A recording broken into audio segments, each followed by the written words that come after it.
Good morning, good evening, good afternoon, whenever you happen to be listening. Welcome back to the ABC. This is the final election debate of 2019. Now, it is, in fact, the Variety Hour podcast. Against a lot of suggestion, we are back for our second show this year in what is going to be a long and drawn-out affair. This is the second one back after a self-imposed hiatus. I'm Sergio Paradise, and I'm joined, as always, by a bloke who, if he sounds a little bit the worse for wear, he has been celebrating all night and most of the morning the birth of the royal. What is he? The royal son, the royal baby. What do we call him? I have no idea. Can we just say this has been the lamest fucking intro to a podcast that's ever been? Well, you kind of just kept going. We just kept going. Usually when it's that bad, I stop. We just keep going, and we can't stop now. And now you can't even. I don't even know if it is. Is it a boy? I think it is a boy. Well, or is it? Are you allowed to say that though these days? What are you allowed to say if it's a boy or a girl? Well, I think. Look, let's leave the kid to make his own mind up. Sure. I knew beneath that graphic exterior that you were an incredibly progressive young guy. I have literally no idea whether it's a boy or a girl. No, it is. It's definitely a boy. Well, that's how they've been reporting it on the international media. Is that she's given birth to a boy, right? But they haven't yet named him. Right. Okay.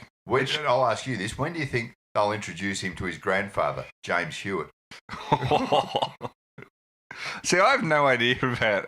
I've followed this not at all. No, it was only just a couple of days ago that I read somewhere that the royal birth is imminent. I thought, oh, gee, that seems to have come around quick, and I thought it's probably that 9 months that I really didn't take any notice whatsoever. I'll be excited when David Neitz has a baby. That's the closest thing to a royal birth. There isn't a father-son or a father-daughter. Yep, with Neitz. I don't think so. No. Not to my knowledge, although it's not like he would text me. I'm the first person. It would be nice to see. Hey, you don't know me, but just before I tell everyone else. I did see Melbourne Footy Club recently. They had the sons and daughters of some of their better players from the 90s. They had like the both of them. The Uzes. There was McDonald. There was, I think, Cameron Bruce, who's now working at Hawthorn, mind you. Paul Primke? No, I think Paul Primke and who is the bloke they got from Geelong? What, Shannon Burns? No, this is earlier. Because I just remember my favourite ever Melbourne story is when we celebrated Shannon Burn kicking 6 goals in an intra-club match, and everyone was like, "Oh, I think he's going to be really good." And I was like, "It's against our own defence. It's more an indictment on our defence. Come on." I feel like I was just Shannon Burns. Oh. So we should probably start by, it's been a bit happening this week and a few things developing as we're even talking, but I think the Israel Folau hearing is on today, isn't it? Well, it keeps being delayed. It continues today. I mean, we were just talking about that intro of mine that seemed to go forever. Yeah. I think we should. It was almost as long. We keep this podcast going until the Israel Folau thing ends, which could be today, it could be another week. Someone just tweeted out, Tom Decent, his name is, said it's been 27 days and 6 hours since Israel Folau fired off the Instagram post. Is that all? 27 days. 27 days. It's almost a month. And they're still having this hearing. But apparently they offered him $1 million to shut up and go away. Quietly go away. Yeah, as a settlement. Right.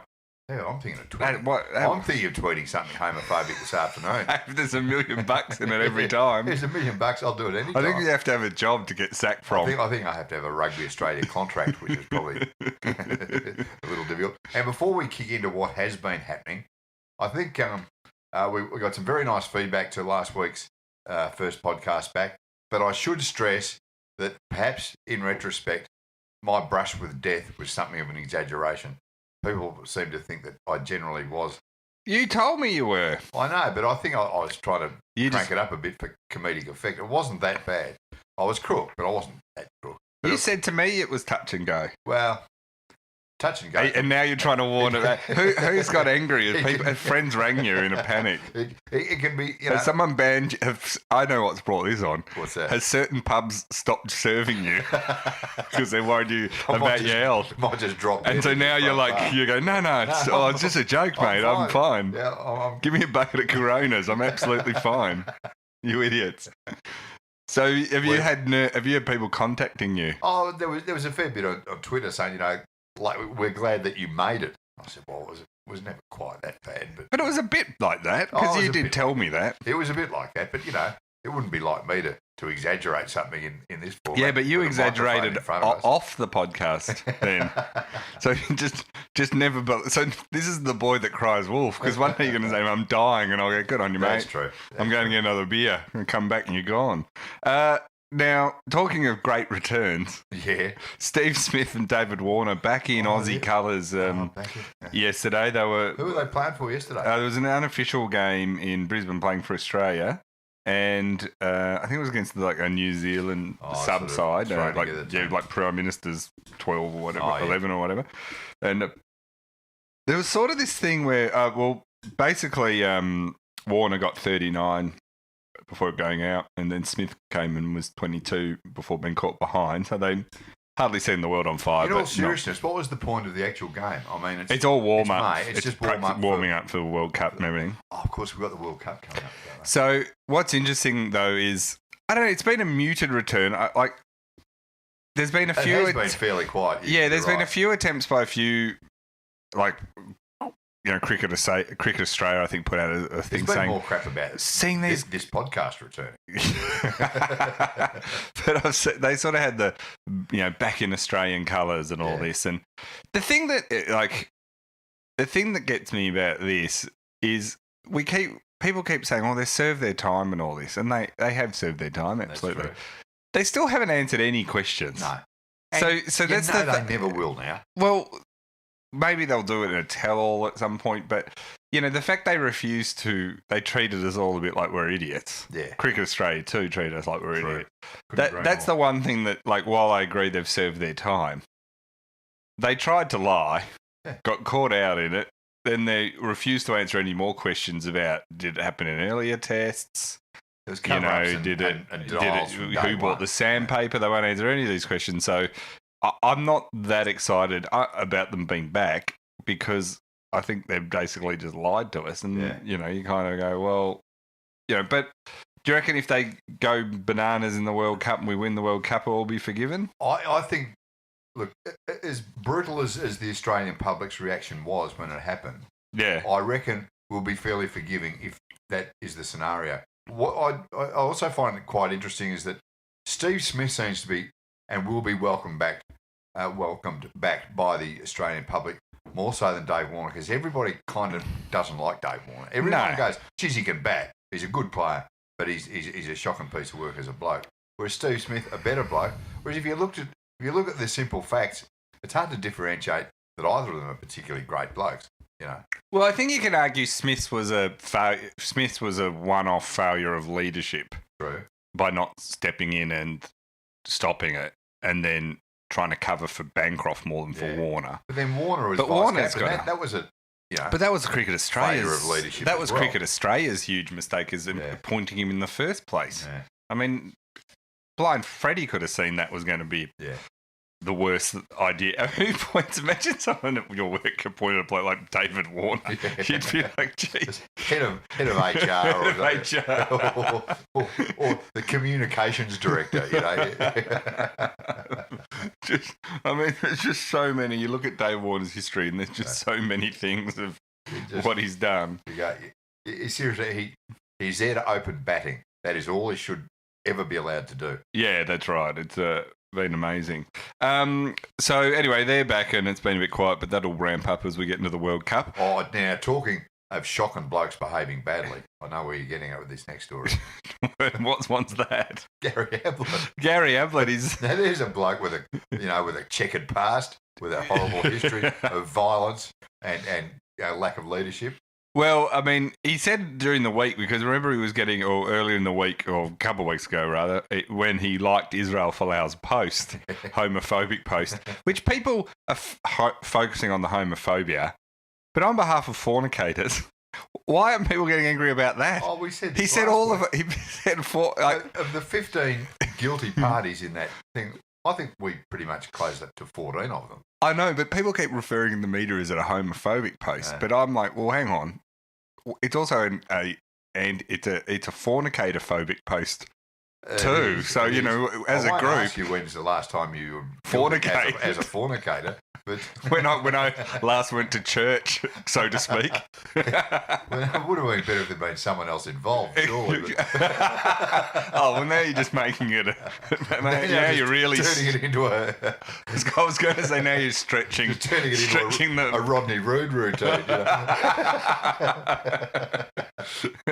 So I haven't heard if Joel. I'm just having a quick look online as we talk about whether Gary Ablett. So Gary Ablett's been suspended, obviously, for his elbow on. And in all seriousness, he was pretty stiff. I mean, you think he was stiff? I think he was stiff to get suspended for that.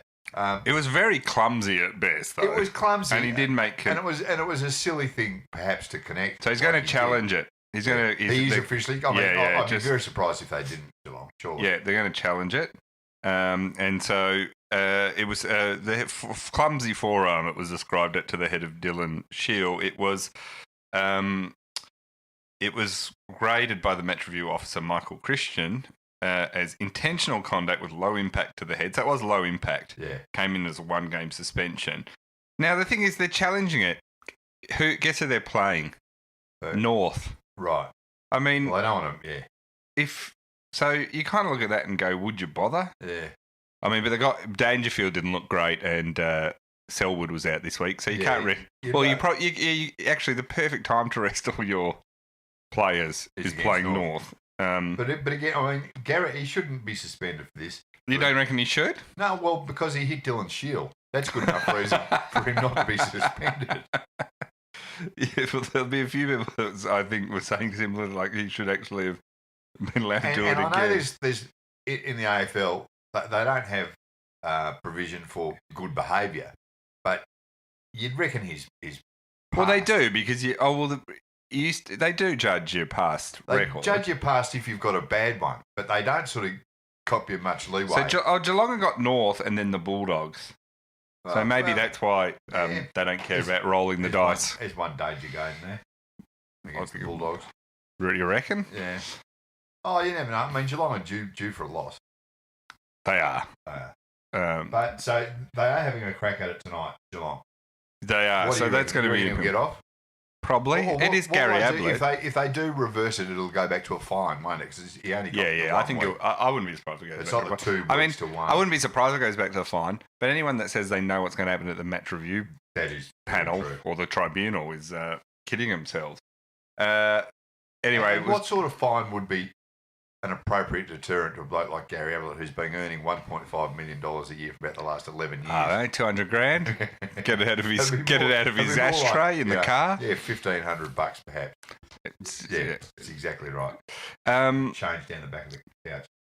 Another story that came to light and just blew my world apart, probably the biggest story of the year. Stephen May had a beer on Sunday. Yeah. Are you...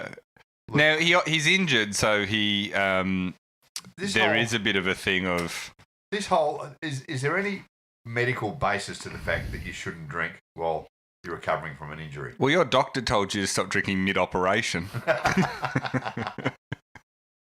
So there's some... I think there's... that drip of I think there's no doubt that drinking doesn't help with recovery. Now, no. I would imagine, though... Like, we're all human, right? It's like they say don't drink... They used to say don't drink on antibiotics. Yeah. Yet, if it was a really good party that night.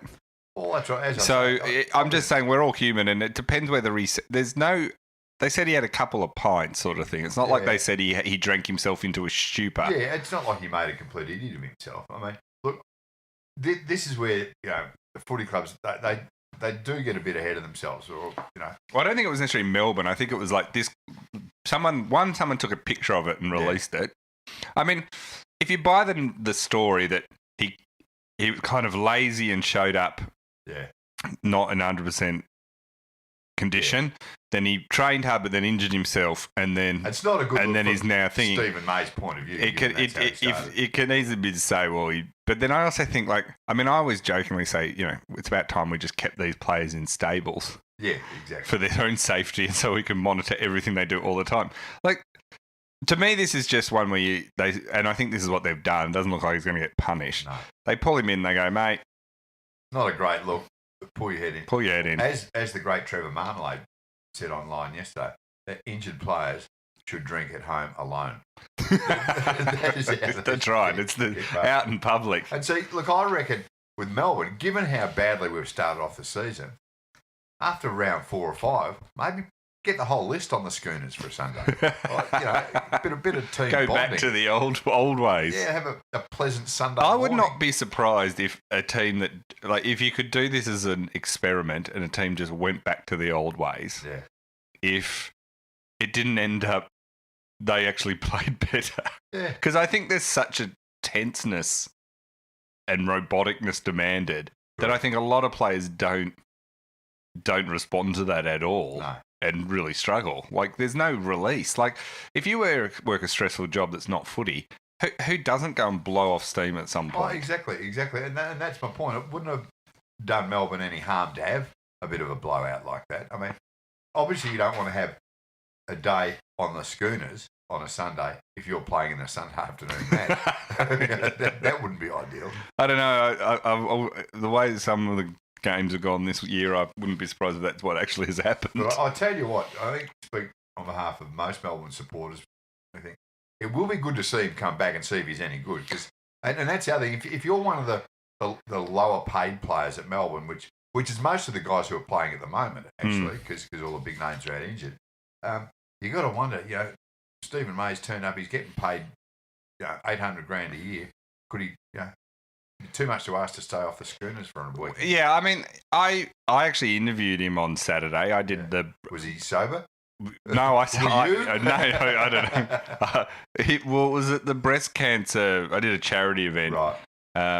And so I got to interview him at the function, and we were talking beforehand, and he was saying how frustrating the injury was, and telling me a bit about it, which sounded like a pretty full-on kind of injury. Well, groins are.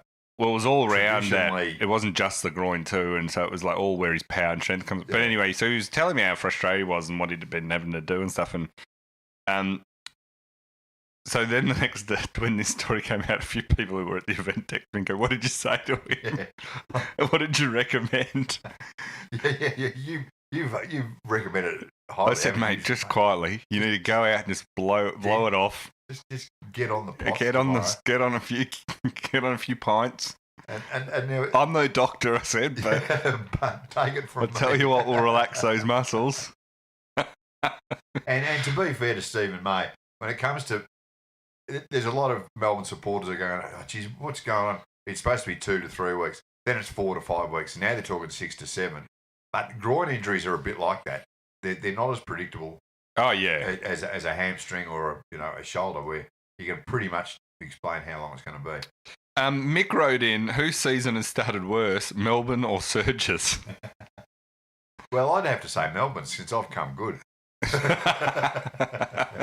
You didn't think the lid came off against Hawthorn? Oh no, we'll wait. So I mean, I reckon the Gold Coast are a good bet this week against Melbourne, because we'll be expected to come out and belt Gold Coast.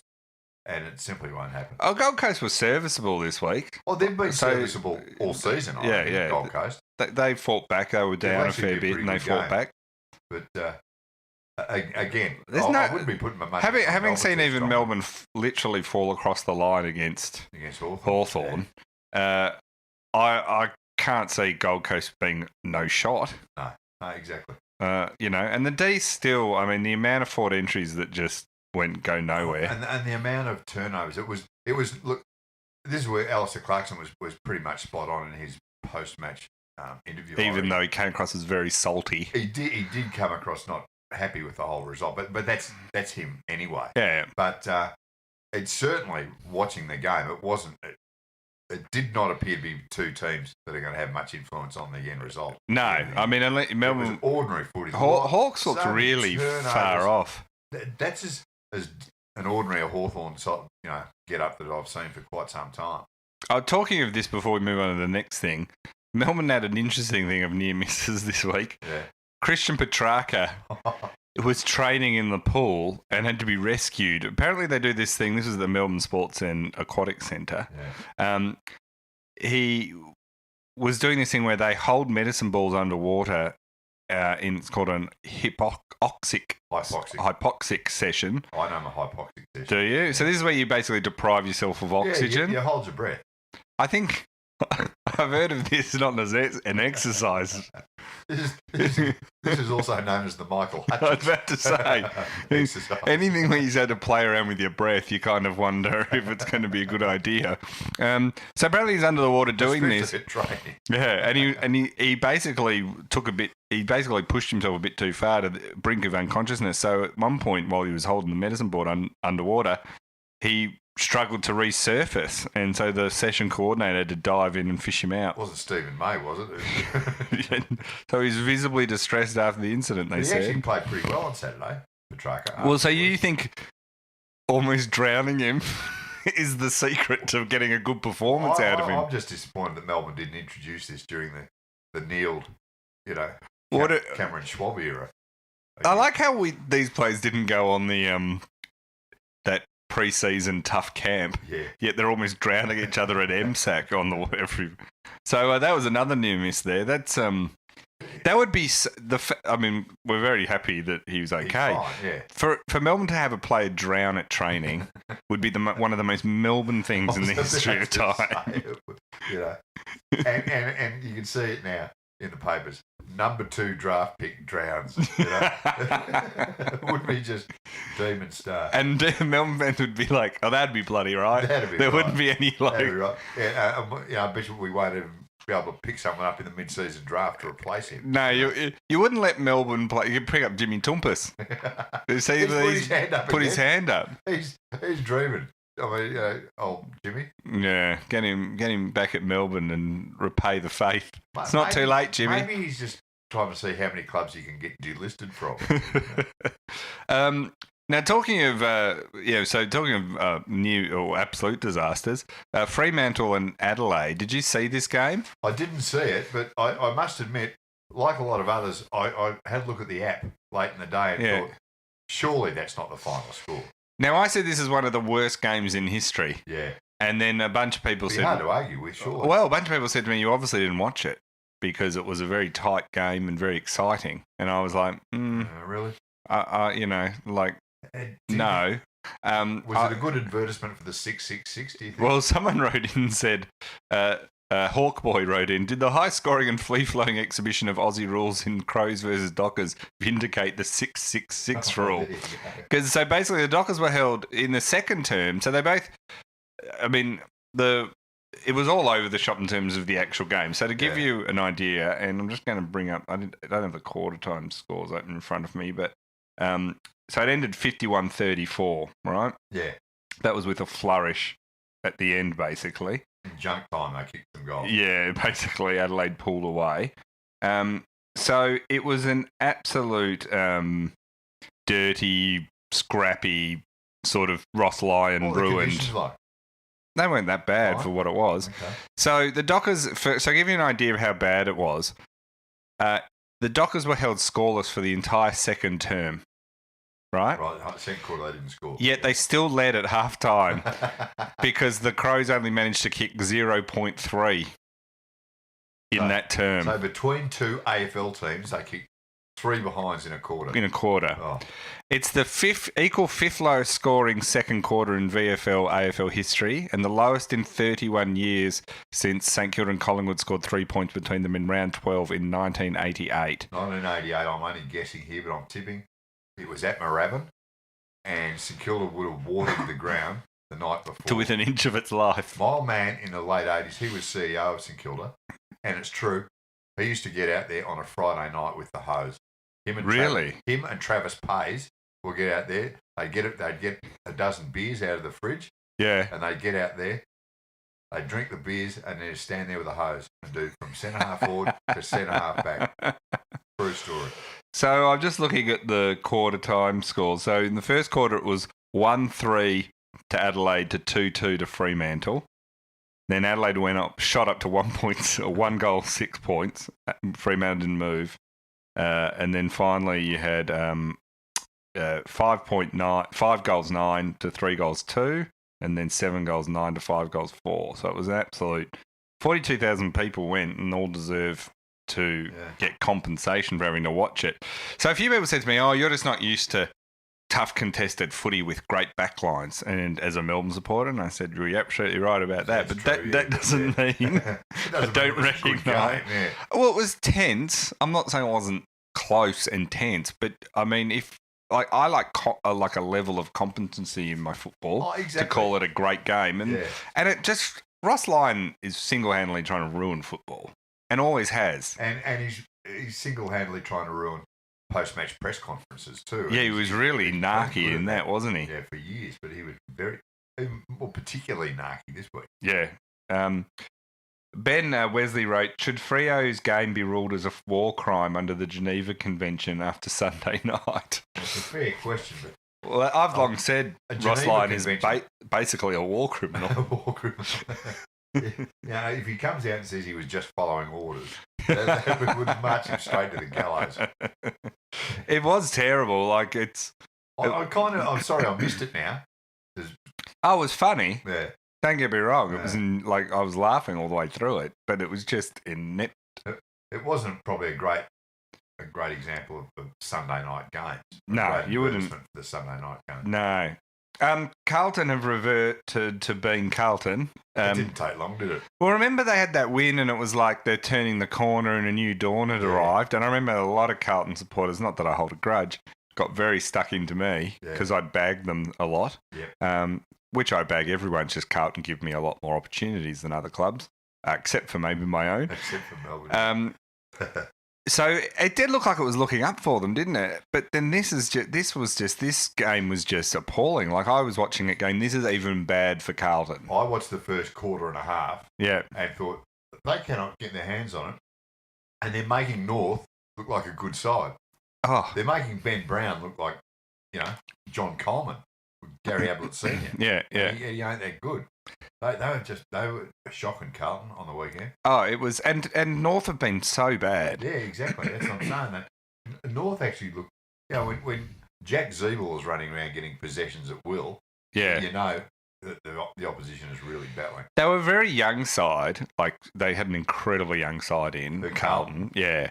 So there's some reasons why, but I kind of think you get to the point, and I actually have enormous empathy for Carlton supporters because I think they're in a very similar mindset to Melbourne supporters, right? Which is, you're at the point where this has gone on so long that you remember Melbourne started before the Hawks came making all the excuses about all the pre-season operations, and you just go to the point where you go, look, I don't care about excuses even if they're true. Yeah. I just don't care anymore. No. And Lee Matthews, Jonathan Brown told me once, Lee Matthews used to say to them, excuses are like fast food. They feel nice at the time, but you pay for it later. And I think it's true because you get these clubs that have this mindset. I even hate the idea of a rebuild because I think it lets people off. I think it makes people think we're not expected to. Simon Goodwin 2 weeks ago. Yeah. After we've been beaten again, he said the time is gone for excuses. But 11 of our players had operations before the season. Yeah. We go, hang on. You can't not have an excuse and then give one in the very next breath. Yeah. And that's been Melbourne. But I think it's a mindset. If you sort of say to people, we'll see if we can get this done today, but if we don't, we'll do it tomorrow. The people tend to just leave it to tomorrow. Like, if, there's... That reminds me of my entire 4 years at university. Yeah. I mean, it's this sort of human psychology, right? If you kind of hear the coach or others giving reasons why you're not winning and making it sort of okay. Yeah. I mean, I do love, like, when you see all the champion data stats and they go on about, like, how Melbourne has the best list in the comp and all this sort of stuff. I mean, the only stat anyone that really actually matters in footy is winning. Is the ladder. And so all these excuses, it's like, I don't want excuses, I want wins. I don't care about the reasons because you see clubs like Richmond, they had a bad weekend this weekend, but they got more injury. They got a heap of injuries to key players, and their intensity overall has been magnificent. Like, you'd have to say Richmond, Rance and Rewalt are arguably far more important to Richmond than Stephen May, who hasn't played a game, and Lever, and Jake Lever, who again has only played a handful. Yeah, that's right. And you look at like someone like a Clarkson, like, and I look at it like with a Craig Bellamy as well in Red League. These guys are furious if they don't win. Yeah. Like, to them, winning is all or nothing. Like, remember how Larry Bird used to say he hated losing more than he liked winning. Yeah. So he was more. Well, you mentioned Lee Matthews there. That was one of Jonathan Brown's old mentor. But it's not a coincidence that the coaches who have that mindset. I mean, you go back a couple of generations. Your Ron Barassis and Lee Matthews. Or even back to Norm Smith and these guys. These guys expected to win, and they didn't let. There's no excuse acceptable or necessary. You simply either work harder or it's just unacceptable. Yeah, you either do it or you don't. It's not about like. And I just think there's a thing in this, like they've all learnt it off the Americans, which is this: we're in a 5-year rebuild. It's a reflection of where we're at. Yeah. And I think people just go.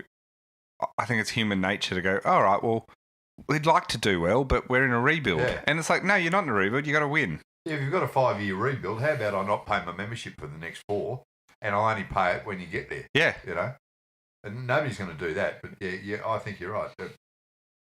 With too many clubs, and this happens at all sorts of sports, at all sorts of levels. Yeah. But it shouldn't happen at AFL level where a good effort is good enough, or an honourable loss is acceptable. Yeah. That's come into the game a lot more in the last few years. Yeah. But your absolute A-listers, as I say, like your Lee Matthews, your Ron Barassis, these sort of guys, it would never have been acceptable to them, and it still isn't. But I think with Carlton fans, they just are at the point where they've gone, what is this? Like, this just never ends. It just has no ending to it. The difference between Carlton fans and Melbourne supporters is most Carlton supporters at least remember a time where they were winning premierships and they were a power. But I don't know if that makes it worse. Yeah, that's true. Because it's a bit like... There's very few people I know who remember Melbourne winning 3 in a row in the 1950s. No, you meet the guy that tells you he was 10 at the 1964 one or something more regularly, but most of the ones that saw are dead. I mean, that's the reality of it. I've seen Melbourne playing a couple of grand finals where we got smashed in both of them. Do you think it's a bit like, it's a bit like if you were once rich and then lose it all? Yeah. Carlton are like that. Yeah. When most Melbourne supporters, despite being rich in real life, we've never had success. So we don't know what we're missing. Yeah. Like, I don't know what we're missing. No. Like, this is the reality of sport to me. I know. I mean... But Carlton supporters really remember, like, I read this, someone was writing online, they remember going to, like, all through the 90s, it was like, how much are we going to win by today? Yeah. And now it's like, how embarrassed will we be at the end of today's game? Which is an enormous slide. And it's like Hawthorn supporters these days, but following up one of your jokes about the poor old Hawthorn, what a slump they've gone through. They've only won 11 premierships out of the last 20 or something. Yeah. And even Hawthorn supporters are sort of jumping on board that now, thinking they start to believe that we are in a slump, and everyone else goes, mate, you don't know what a slump is. That's not a slump. You remember 3 in a row. Your kids went to 3 winning premierships in a row. Yeah. I mean, this is the stupidest thing I've ever heard. You're in a slump. You've got kids who were doing show and tell about premierships, which is their favourite. There was an incident at the Hawthorn Melbourne game of a Melbourne supporter grabbing a shirt of a Hawthorn supporter and gave him one. And hitting him. And it turns out this was a guy with an intellectual disability who did admit that the Hawthorn supporter with the intellectual disability did admit he threw beer on the D supporter after the man had insulted him. So there was a bit of escalation. Not that I mean, whether he's intellectually disabled or not, throwing beer on someone is not okay, and neither is retaliating and belting someone like this. It was pretty brutal. He hit him a couple of times, shoved him to the ground. It's a waste of beer too. Even if it is mid-strength, you still don't. I mean, look, I've got to say, I reckon both of these blokes have had their challenges. I mean, the bloke in the Melbourne jumper, he was belting into this Hawthorn guy. Everyone's seen the vision. I mean, it just doesn't need to happen at the footy. I mean, we all go to the footy and you can boo and you can yell and there's always banter amongst different supporters. But getting old, but I just can't see the point at any stage of belting each other. Well, I think a lot of the time it's to do either people who can't handle alcohol or people with bigger issues in their lives. Yeah, that's true. There's a bit where a man yells out to the guy, "He's disabled, you effing idiot, leave him alone." So the guy sort of knew, and a bunch of Hawks supporters rushed in. The thing I think about this with Melbourne, with the AFL, is I don't know if crowd violence has increased, and they don't release stats about this to my knowledge. I'm happy to be proven wrong on that, but I've looked and haven't been able to find any. I don't know if this is a trend that's increasing or a trend we're just seeing now because everyone's got a mobile phone. I do love how, like, you know what I mean? Like, it used to be that these things... that's very because these things I remember happening. Yeah. Like, I remember going to a few games of different clubs and seeing some mighty punch-ons in the car park and stuff like that as a kid. So I don't believe that necessarily... I don't know if this is happening more, but I don't think it is. It's just suddenly now it's either on CCTV or it's on people's phones. On people's phones, yeah. Which makes you even dumber if you participate in it. Well, exactly. I mean, I remember back when I was a kid, probably early teens, going out to the Western Oval to see Melbourne take on Footscray. Yeah. And while it was sort of a bit aggressive and what have you inside the ground, there was, as you say, a rip and blue after the game in the car park between Melbourne supporters, which shocked me greatly that they were going to take on Footscray supporters on their home turf. But it was like the Jets. It's like something from the French Revolution. It was the West Side Story, you know. I was going to say that almost qualifies as a class uprising. Yeah, exactly. It was magnificent in a degree where you look at it just as an 11 or 12-year-old. I think it was probably the first time I've ever actually seen like grown men be violent, actually hit each other, and it's pretty scary. And you think about it seriously these days. That sort of thing, it's still very scary for kids, and it should not happen. Yeah. And like the AFL, I don't know, what do you do about it? I mean, if the guy's a Melbourne member, they turf him out or what have you. But this Hawthorn bloke, like he obviously has his challenges in real life, but again, he's obviously smart enough to be able to go and buy a beer, but not smart enough not to pour it over someone. Well, I don't know if he threw his beer on him or he hit the man's beer into him from what I looked at the video. But either way, I mean, yes, but I think you do give someone with an intellectual disability a wider sort of... Yeah, you cut him a bit more slack, you know, because... And especially if the other guy was insulting him, you know, what do you sort of expect? But yes, I think... I mean, all the AFL can do is punish the people when it becomes available, ban them. Every footy fan I know is more than happy for the AFL to go, hey, throw the whole book at them. I couldn't care if they banned them for life. I really couldn't care. Like, so no one else does either. So it's like, just do it, you know? Like, just get rid of them. Just do it. I think it just shows maybe they need to be a bit more... Like, the AFL used to make a lot of, like, that they didn't need to employ as much security or police as some of the other codes. Yeah. Now, maybe that's something they need to actually face up to. Yeah. There's one piece of off-field violence that I will excuse that I saw once. It was at an Anzac Day game. Yeah. We're sitting there with taking a mate from Sydney who'd never been to the AFL before. Yeah. And we're sitting amongst a whole bunch of Collingwood supporters. This is going back probably 15, 20 years. Yeah. And there was a bunch of Collingwood supporters there who were bikies, wearing their full colours. Yeah. I won't say which bike club it was, but it was a pretty well-known one. Because you want to keep it living. Yes, I want to keep a lid on it. But they were sitting there, and in front of them, there were a couple of youngish Collingwood supporters. They were all Collingwood supporters, remember? And they're probably 18, 19. They started mouthing off racial sort of insults to Michael Long, you know, obviously Essendon champion. Right. And this sort of went on, and you could tell that people around were getting a little bit uncomfortable. Even though they're all supporting the one club, they're getting a bit uncomfortable with what's being said. Yeah. Until, at one point, one of these bikies leant over, grabbed these other two blokes by the head, smashed their heads together, and said, "That's enough of that racist shit, all right?" And these blokes did not say boo for the rest of the game. And again, it was two Collingwood supporters taking on two other Collingwood supporters. Yeah. And that was what I thought. They might have been friends. That bikies might have been friends, though, with Bomber Thompson. It was a long while ago, but I don't think that warehouse in Port Melbourne had even been renovated at that stage. Getting into some of the listeners' questions. Yeah.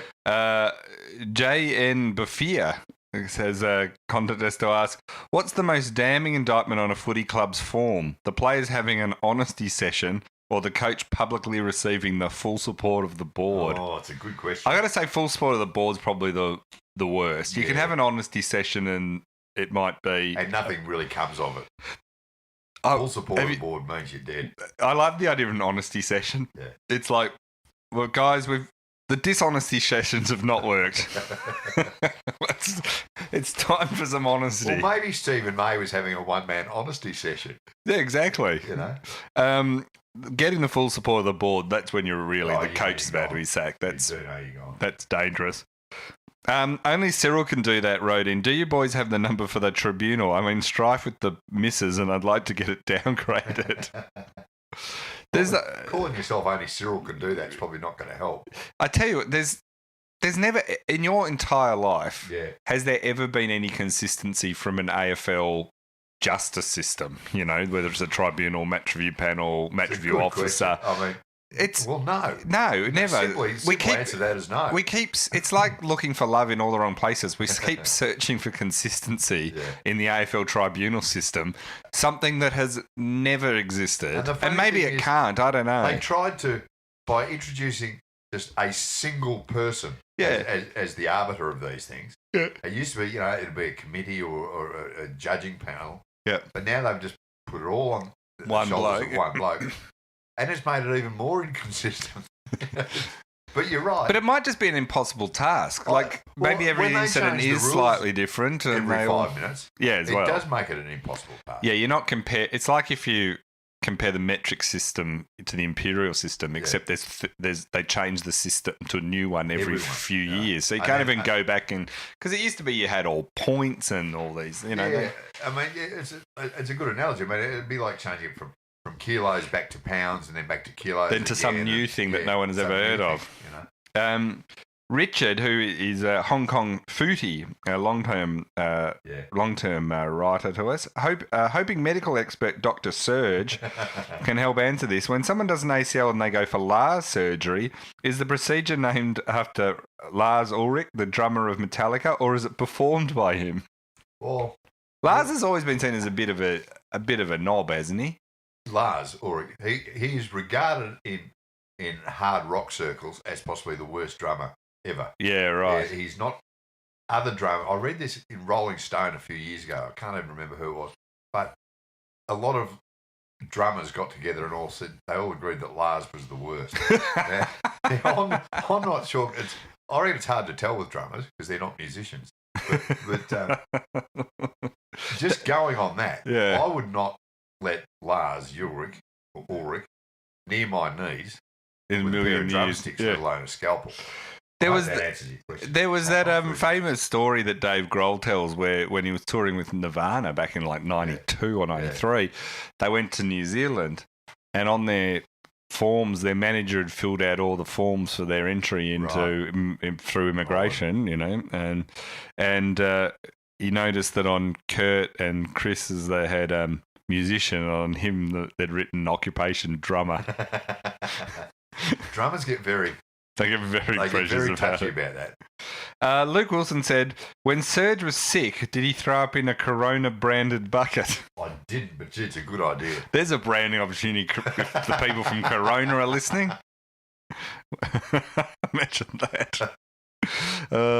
Scott Nicholson wrote in, would you rather stub your toe every hour on the hour for the rest of your life, walk in on your parents making love, or sit through one instalment of Roaming Brian? There's three alternatives there and none of them are appealing. I tell you what I think would be the worst is to have to watch an instalment of Roaming Brian walking in after your parents have just finished making love to each other. Yeah, that's where you don't want Roaming Brian. That would be the most terrifying. Asking Mum how it was. That would be the worst. That would be the worst. And then he could step on some Lego on the way out, Neil Andrew writes in with an interesting one. I guess we're the podcast where if you can't think who to ask, ask us. Neil Andrew wrote in, will there ever be a boy born that can swim faster than a shark? So stupid. You've been thinking about this for a while. Well, we did have last year the Michael Phelps racing a computer-generated shark, and he just lost, I think, Phelps. It depends over what distance as well. I've seen some pretty slow gummy sharks in the time. Yeah, I guess it's what shark. Yeah. Against a 3 metre great white, I'm tipping probably the shark's going to win most of those. Yeah. 100 metre races. Yeah, that's right. I think without genetic manipulation or some sort of, maybe... Even on the shark as well as the... put in a bit of... Maybe with the right steroids. Yeah. We should get Stephen Dankin to answer this question. Or Lars Ulrich. Oh, well, on that note, I'd like to give the T-shirt, the book. We're giving the book today. We're giving our books. A Sporting Chance, my second book. Give it to Scott Nicholson for the Stub Your Toe Every Hour, or Brian Taylor. Very clever, Scott. Thank you for that. And we're back for another week, and we'll be back next week. We're on a roll. Next week, health crisis. We'll do our big federal election preview next week. People will be dying for that. Everyone will be hanging out for. I've two things I'm unaware of that are on. I've only just found out that both the federal election and the A-League finals are on. Oh, the A-League finals. Yeah, apparently. Right. Who's playing? Oh, a few teams. A couple of soccer I think teams. Perth and Victory are still in. Okay. I did watch one of them. Haven't they sort of flown under the radar this year, the A-League? I think one of the ratings on Channel 10 was something like 35,000 for one of them, that's worse than when you're worse than the footy show. That's kind of amazing. Well, we'll see you next week.